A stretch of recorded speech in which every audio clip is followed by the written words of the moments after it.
I was dating a guy who had a rich family. He always said I was only with him for the money, even though I was working 2 jobs myself. When we broke up, he started gossiping about me. A year later, I got promoted and became his manager at the company he joined. I never reminded him of anything, but his eyes always said it all. He always said I was with him only for his money, but soon he'd learn the real price of underestimating me. I never imagined my story would turn into one of those revenge tales people whisper about with equal parts disbelief and admiration. But here we are. Let me start from the beginning, because every good act of nuclear revenge needs context. The fire doesn't burn so hot without fuel. 2 years ago, I was dating a guy named Daniel. He came from a wealthy family, the type of people who flaunt their last names like their currency. His parents owned properties across the city, and he never worked a day in his life that wasn't cushioned by their safety net. I, on the other hand, had to hustle. 2 jobs, sometimes 3, just to keep my head above water. Despite that, I thought we had something real. But Daniel had a cruel little habit. He liked to undermine me. It started with subtle jabs, like, "You wouldn't understand, you didn't grow up in my world." Then it grew sharper. "You're just lucky to be with me, otherwise you'd still be struggling as a nobody." And the one that carved its place deep into my memory. "You know, people say you're only here for the money. Honestly, sometimes I think they're right." Imagine working yourself to the bone, pulling double shifts, watching every penny, and the man you cared about accuses you of being a gold digger. I should have left right then. But like so many others, I stayed, telling myself he'd grow out of it, that he was just immature. Spoiler: he didn't. The breakup came after one especially humiliating night. We were out with his friends, spoiled heirs and trust fund brats who never lifted a finger in their lives, and he decided to make me the punchline of the evening. He told them, "Yeah, she's basically my charity project. Without me, she'd be bagging groceries forever." The laughter around that table still echoes in my ears. I left that night and never looked back. But Daniel didn't stop there.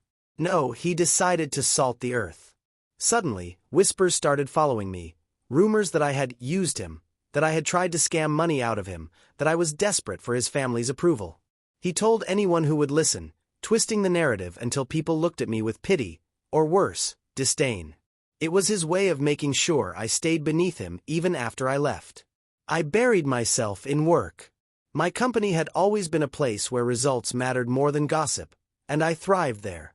While Daniel was busy playing rich boy, I was earning promotions. Step by step, I climbed that ladder, not fueled just by ambition, but by a simmering determination to prove every one of his words wrong.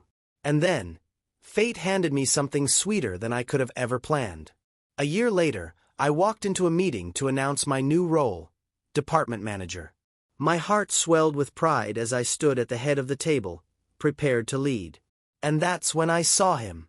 Daniel, sitting at the far end of the table in an ill-fitting suit, his confidence a thin mask over the shock in his eyes. Apparently, after coasting on his family name for too long, his parents decided it was time he earned his place in the world. They pushed him into this company, probably thinking he'd breeze through thanks to their influence. What they didn't know was that I'd already carved out my space here. And now, I was his boss. For a moment, time froze. His eyes widened, flickered with panic, then hardened with the arrogance I knew too well. But there was no mistaking it. I had the power. He reported to me. He couldn't escape it. I didn't say a word to acknowledge the past. No sly comments. No satisfaction displayed. I simply continued the meeting, professional and composed. But inside, I was reveling. The tables had turned in the most poetic way possible. Every time he looked at me after that, I saw it in his expression.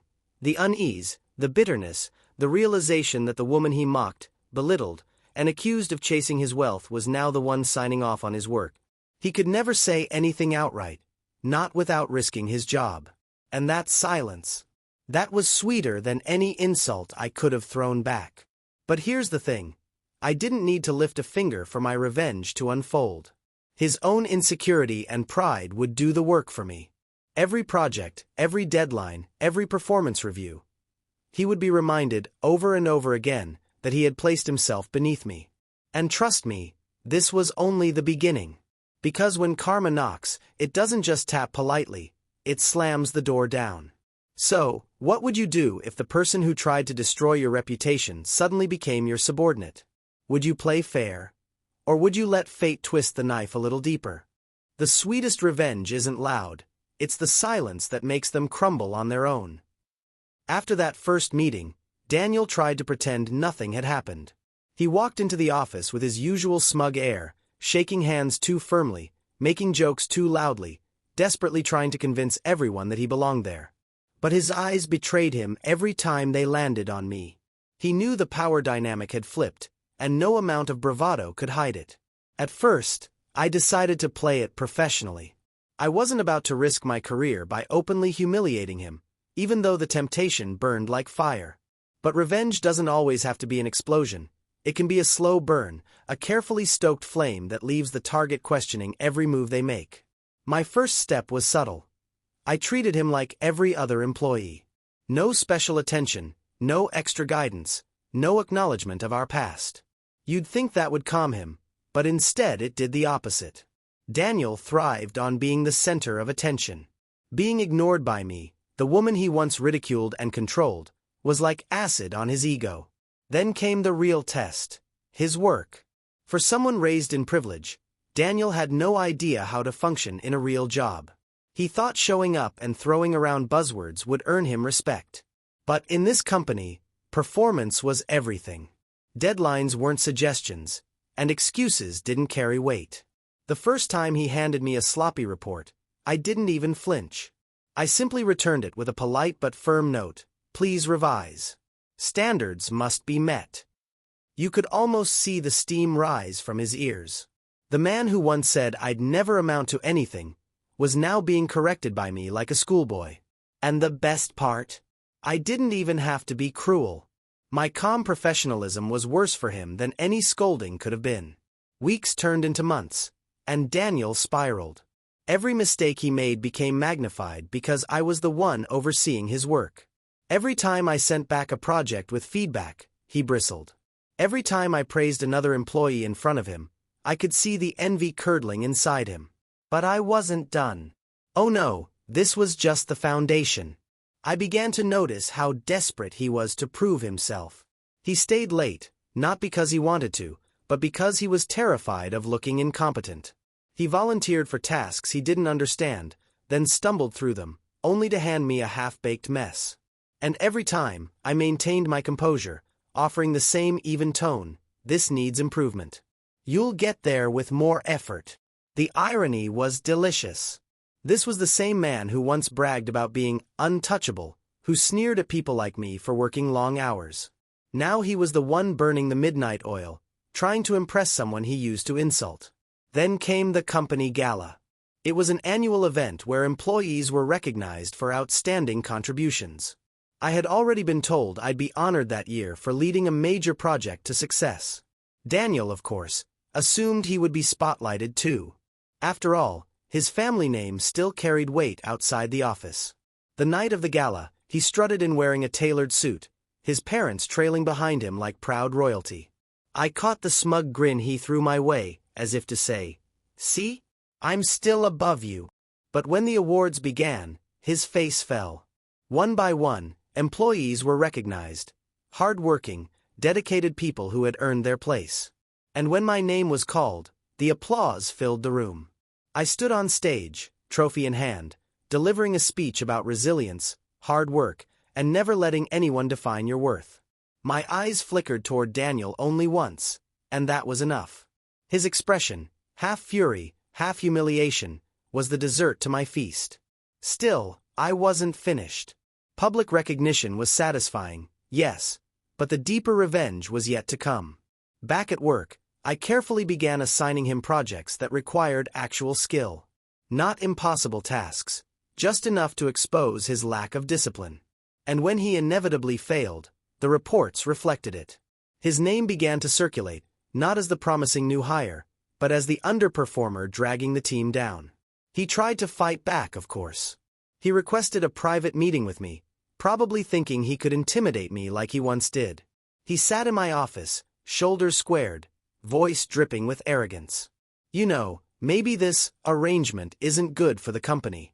With our history, I think it's best if someone else oversees my work. I leaned back, folded my hands, and gave him the calmest smile I could muster. Daniel, our personal history has nothing to do with this. The only thing that matters here is performance. If you meet the expectations, you'll thrive.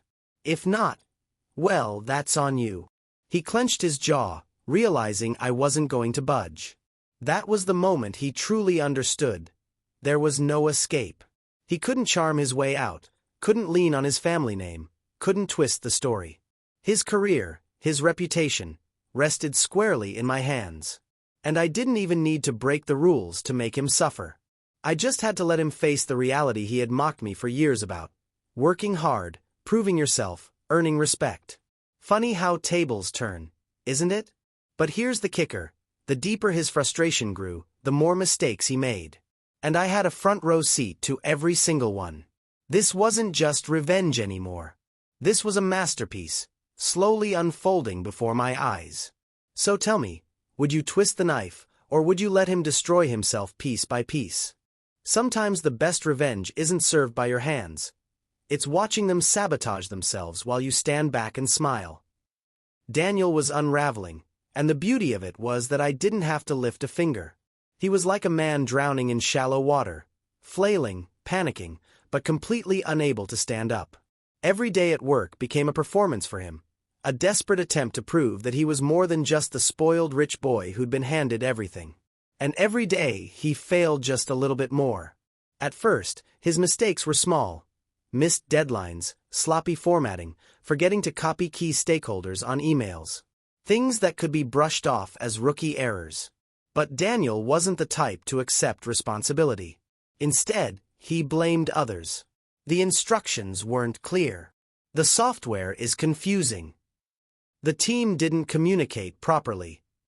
The irony was glaring. This was the same man who once accused me of incompetence for simply working multiple jobs to survive. Now he couldn't handle a single corporate project without whining. The office noticed. Oh, they noticed. Co-workers whispered in break rooms. Jokes floated around about his endless excuses. Some started avoiding him altogether, not wanting to be dragged into his disasters. And every time a project came across my desk with his name attached, I handled it with the same calm professionalism. I didn't need to exaggerate or embellish. The facts spoke for themselves. But then came the project that would become his undoing. It was a high-stakes client proposal, one that could bring in millions for the company. The kind of assignment usually reserved for people with proven track records. But Daniel, desperate to prove himself, begged to be included. He assured everyone he was ready for the challenge. He cornered me in the hallway, his voice dripping with forced confidence. "You'll see, I've got this. I'll make you proud." I didn't laugh, though I wanted to. Instead, I gave him the opportunity. Why? Because revenge doesn't always mean blocking someone. It sometimes means letting them walk straight into their own trap. Weeks passed, and the project deadlines loomed.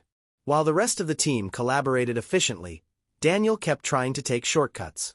He relied on flashy presentations instead of substance, buzzwords instead of strategy. Whenever we had status meetings, he insisted everything was under control. But I could see the cracks forming. Finally, the big day arrived. Presentation day. The conference room was packed. Executives, clients, and senior managers. Everyone was waiting to be impressed. Daniel strutted to the front with his slides, grinning like a man who thought he was about to make history. And then, chaos. His presentation was a disaster. Numbers didn't add up, charts contradicted themselves, and key data was missing entirely. One client asked a simple question about projected returns, and Daniel froze like a deer in headlights. He stammered, flipped through his slides, then muttered something incoherent. The room grew tense. Whispers spread. My boss glanced at me, eyebrows raised. I stayed silent. I didn't rescue him. I didn't step in. This was his stage, and he was setting it on fire all by himself. By the time he stumbled out his last sentence, the clients were already shaking their heads. The deal was dead before it even began. And Daniel, he stood there sweating, his fake confidence evaporated, looking smaller than I had ever seen him. Afterward, he stormed into my office, slamming the door behind him. His face was red with rage. "You set me up," he accused, spitting the words like venom. "You wanted me to fail." I leaned back in my chair, calm as ever. "Daniel, you asked for that project. You insisted you were ready. I gave you the opportunity you demanded. What happened in that room today was entirely on you." He sputtered, searching for a comeback, but there was nothing he could say.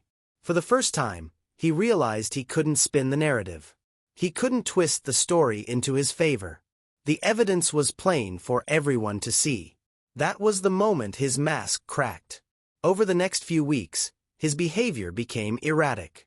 He snapped at colleagues, showed up late, and made even more mistakes. HR took notice. My higher-ups took notice. And eventually, a quiet meeting was scheduled. One Daniel didn't walk out of with his job intact. Yes, Daniel was fired. The golden boy, the one who thought he was untouchable, was escorted out of the building with a cardboard box of his belongings. I didn't gloat, I didn't smirk. I simply watched. Because the victory wasn't in rubbing it in his face. The victory was in knowing he had built his own downfall, brick by brick, while I stood there as the very reminder of everything he had underestimated. But the story didn't end with his firing. Oh no. Nuclear revenge isn't just about one explosion, it's about the aftershocks. And trust me, Daniel's aftershocks were coming. Because his reputation in the industry? Shattered. His name had been attached to one of the most embarrassing project failures the company had seen in years. Word spread quickly. And without the cushion of his family's influence, because they had grown tired of bailing him out, he was left adrift. Meanwhile, I continued to rise. Each promotion, each success, was another nail in the coffin of his pride. And I didn't have to say a word. The best part? Every time he saw me again, yes, because our paths crossed more than once after his firing, his eyes told the entire story. Resentment, bitterness, and a deep, unshakable humiliation that he could never outrun. Tell me, wouldn't you savor that moment? To know the person who once tried to destroy you now lives with the weight of their own destruction? Revenge doesn't end when they fall. It ends when they try to crawl back and still get crushed by their own arrogance. You'd think Daniel would have learned his lesson after getting fired. You'd think humiliation, public failure, and the loss of his shiny corporate title would have been enough to make him disappear quietly. But men like Daniel, they don't fade gracefully.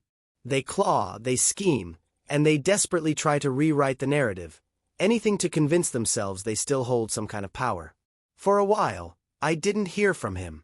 Word around the grapevine was that he was bouncing between odd consulting gigs, none of which lasted long. His reputation had traveled faster than he had. People remembered his disastrous presentation. People remembered the chaos he left in the office. In an industry built on trust and results, Daniel had become a walking warning sign. Don't hire this guy. But then, like a bad penny, he turned up again. It was at a networking event hosted by one of our partner firms. I was there as a keynote speaker, invited to share insights about leadership and resilience. I walked into the ballroom confident, prepared, and surrounded by colleagues who respected me. And then I saw him. Daniel. He was loitering near the bar, nursing a drink like it was his lifeline. His suit looked expensive but ill-fitting, his tie crooked, his posture slouched. He spotted me instantly, and the look on his face was a cocktail of hatred and desperation. Of course, he couldn't resist. As I mingled with industry leaders, he slithered closer. When he finally cornered me, his words were as bitter as his expression. You think you're better than me, don't you? You only got lucky. If it weren't for me, no one would even know your name. I almost laughed. The audacity of him, standing there at an event where I was literally the keynote speaker, trying to convince me that my success was built on him. But I didn't rise to the bait. I gave him the same calm smile I had perfected back when I was his manager and simply replied, Daniel, the only thing people remember about you is your mistakes. I don't need to say a word. You did all the talking yourself. His face darkened. He muttered something under his breath and stormed away, nearly spilling his drink on an executive from another firm. The man shook his head, clearly unimpressed. Another nail in Daniel's already sealed coffin. But Daniel wasn't finished. Over the next few weeks, rumors began circulating again. Old, familiar ones. Whisper campaigns about how I used people to get ahead, how I was only promoted because of favoritism, how I had slept my way into power. Classic, tired nonsense, and anyone who actually knew me dismissed it outright. But still, hearing his smear campaign resurface was infuriating. I didn't confront him directly. Why would I? That's what he wanted. A fight, a spectacle, a chance to play the victim. Instead, I let karma tighten the noose. Because here's what Daniel didn't realize. In this industry, every move is tracked, every reputation matters. And spreading false rumors? That's not just petty, it's dangerous. One day, I got a call from a senior executive at a partner company. He wanted to confirm something. Apparently, Daniel had applied for a position there. During his interviews, he had not only trashed me but had tried to paint himself as the victim of a toxic workplace, where I was supposedly the tyrant. The executive chuckled as he explained. We did our research. Everyone we spoke to praised your leadership, your results, your professionalism. His story didn't hold up. Honestly, it made him look pathetic. That was the moment the tide turned from revenge to nuclear. Because now, Daniel wasn't just failing. He was actively burning every bridge in sight. His desperate attempts to drag me down only dragged him deeper. Word spread faster than before, not because of me, but because he couldn't stop talking. Every time he opened his mouth, he reminded people of his incompetence and bitterness. And then came the final blow. Our company partnered on a massive international project, a deal so big it made headlines. Guess who showed up on the opposing team's roster? That's right. Daniel. Somehow, he had clawed his way into a minor role at a competitor firm. When I saw his name on the project documents, I almost laughed out loud. Fate really does have a twisted sense of humor. The project kicked off with a joint meeting, and once again, there we were, sitting across the table from each other, in front of executives, clients, and stakeholders. He tried to act composed, but his eyes gave him away. He was furious, humiliated, terrified. And then, it happened again. His work was sloppy. His numbers didn't align. His understanding of the client's needs was surface level at best.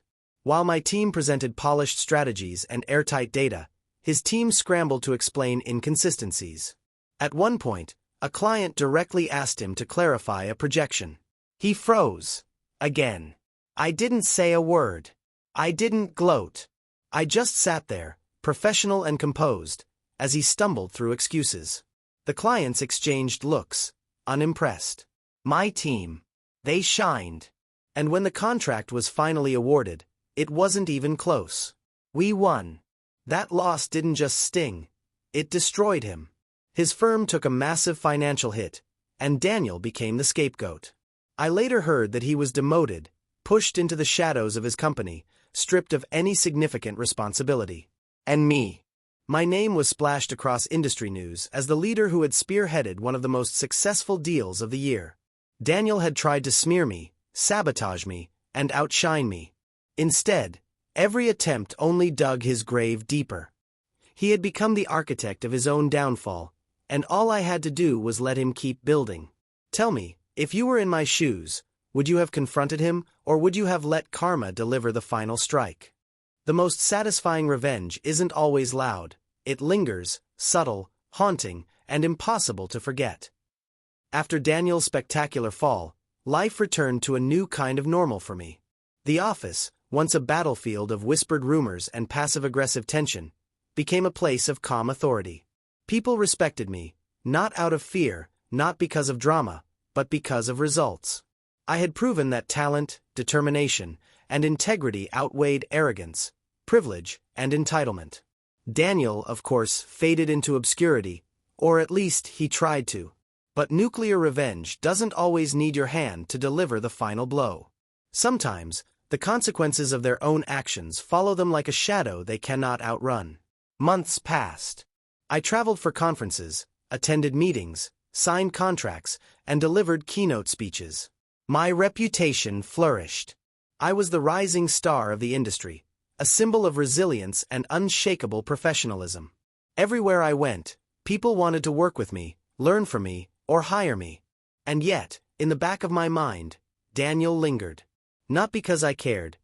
Oh no, I had no time to care, but because the story of his downfall had become legend, whispered among colleagues and competitors alike. And then, an unexpected twist. One afternoon, I received an email from an anonymous sender. At first, I ignored it. Spam, most likely. But the subject line read simply, "You need to see this." Curiosity tugged at me. I opened it. Inside was a link to a news article. My heart skipped a beat, not because I feared what I'd see, but because I knew, instinctively, that Daniel was involved. The headline blared, "Financial mismanagement at former tech firm. Young executive blamed for multi-million-dollar loss." And there he was. Daniel, older, haggard, eyes sunken, face pale, staring back from the photo accompanying the story. The article detailed how he had mismanaged funds, alienated clients, and caused his company to suffer catastrophic losses. The irony? The very projects he had been handed to rebuild his reputation were the ones he had sabotaged himself. I couldn't help but smile. He had clawed his way back into relevance, tried to redeem himself, and failed spectacularly. It was the perfect ironic punctuation to the story I had begun 2 years ago. But life, as always, moved forward. My promotions continued. I was leading larger teams, bigger projects, and traveling internationally. Daniel's name would occasionally surface, sometimes whispered by new employees who had heard the legend, but he was irrelevant. He had become a cautionary tale rather than a threat. And in that irrelevance, there was a profound kind of justice. Yet revenge, when nuclear, has one more subtle aftershock. One day, I walked past the office elevator and noticed a familiar reflection in the mirrored doors. A man paused, saw me, and quickly turned his head. My heart didn't race, not out of fear, but out of recognition. It was Daniel. He had come to the building, I assumed on business. He caught my eyes for a brief second before disappearing into the stairwell. His expression said it all: regret, humiliation, perhaps a hint of obsession. I didn't chase him. I didn't smirk. I simply walked on. Because the final strike of nuclear revenge isn't in the confrontation, it's in the permanence of their own failure. Daniel's eyes told me more than any words ever could. They held the weight of years wasted, opportunities lost, and the bitter knowledge that he had been outclassed by someone he once belittled. And as I sat at my desk that evening, I realized something. I hadn't just survived. I hadn't just succeeded. I had created a living lesson, a proof that arrogance and cruelty eventually collapse under their own weight. I had let the story unfold naturally, letting Daniel's own actions do the heavy lifting. The office was quiet, the sun setting across the city skyline. I thought about everything that had happened, the sleepless nights, the meticulous planning, the moments of doubt and triumph, and I understood something essential. Revenge, when executed with patience, precision, and patience, is an art. I didn't need to yell. I didn't need to expose him personally. I didn't even need to gloat. All I needed was to continue being excellent, to keep building, and to let reality and consequences do what my anger could not. Sometimes, people ask me, was it worth it? Couldn't you have just moved on? And I smile, not because I relish cruelty, but because the universe has a way of balancing the scales in ways people rarely anticipate. The lingering thought, the subtle echo that kept Daniel awake at night, was the ultimate prize. So I continue my work, my career, my life. And every so often, in passing emails, in industry chatter, in the quiet murmur of conference rooms, I catch the shadow of his former arrogance fading into history. The story is complete. The lesson has been delivered. And I remain unshaken, undefeated, and unbothered. Nuclear revenge is rarely about instant gratification. It's about patience, precision, letting their own mistakes, their own pride, and their own failures be the instruments of their undoing. And in that, there is a satisfaction no confrontation, no insult, no angry word could ever match. So I ask you, if someone who had wronged you so deeply were to walk back into your life, beaten by their own arrogance and mistakes, would you confront them, or would you let the universe finish the job for you? Would you seek immediate revenge? Or would you let it be nuclear?